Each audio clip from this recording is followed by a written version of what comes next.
বাংলাদেশের সেই সব লুঙ্গি বাহিনীদের জন্য এই ভিডিওটা, যারা প্রতিনিয়ত ভারত বিরোধী কথাবার্তা বলে, হ্যাঁ তাদের উদ্দেশ্যে এই ভিডিওটা, তাদেরকে ভালো করে দেখাবেন এই ভিডিওটা শেয়ার করে।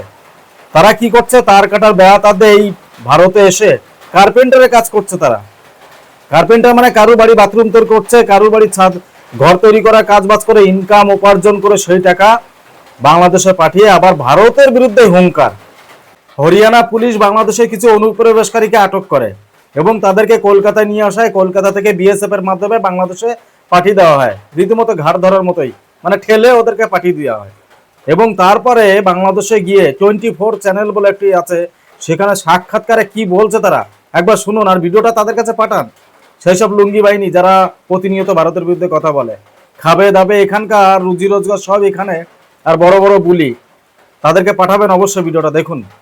আমার টাইমে দিয়েছিলাম যখন আমি গেছিলাম 10 বছর আগে, 2015 সালের অক্টোবর 28 তারিখে গেছিলাম আমি। তা ওইখানে আপনার গেছিলাম দালালের মাধ্যমে 5000 টাকা দিয়েছিলাম আমি। তা দৌড়ে নিয়ে গেছিল আমাকে। তা যাওয়ার পর ওইখানে কাজ করতেছিলাম। আমার আব্বা কার্পেন্টারে কাজ করতো।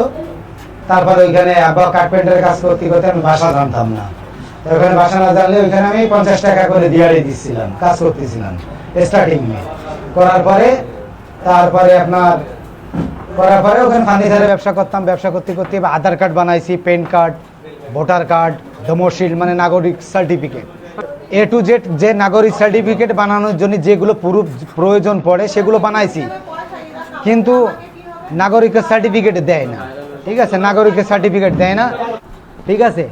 আমি সব প্রুফ দেখাচ্ছি, তা প্রুফ দেখানোর কাজ আছে না, সিবিআই আছে, ক্রাইম ব্রাঞ্চ, যে যেরকম আমাকে বাংলাদেশে যেখানে ডিবি পুলিশ বলে ওইখানে ক্রাইম ব্রাঞ্চ বলে সিবিআই, এরকম ধরে ধরে পেপার চারে ফেলাচ্ছে। আর সবচেয়ে বড় কথা, আমরা বাঙালির একজনের ক্লিকবাজি করতেছে, মুখবাড়ি বলে, মানে আপনারা ধরেছে তারপরে বলবে কি পাশের আরেকজন আছে। আমি যেখানে থাকি সেখানে কোনোদিন আমি কাবাডির কাজ করিনি, কোনোদিনও না। আমি যেখানে থাকতাম সেখানে তো বাঙালি কোনো তো অস্তিত্বই ছিল না, কাবাডি তো দূরের কথা। আজকে তো আমরা ওইখানে সরকার বলে দিয়েছে যত বাংলাদেশি আছে সব ছেড়ে দিতে হবে, ঠিক আছে, পাঠাই দাও বাংলাদেশে। ইন্ডিয়ায় গেছি আছে আরও 5 বছর আগে আমি কাজ করার জন্য গেছিলাম। তারপরে ওখান থেকে এই 5 বছর পরে ওখান থেকে আমাদের পুলিশওয়ালা ধরেছে বাংলাদেশি করে। বলার পরে ওখানে আমরা ওনার জিজ্ঞেস করে তোরা বাংলাদেশি না?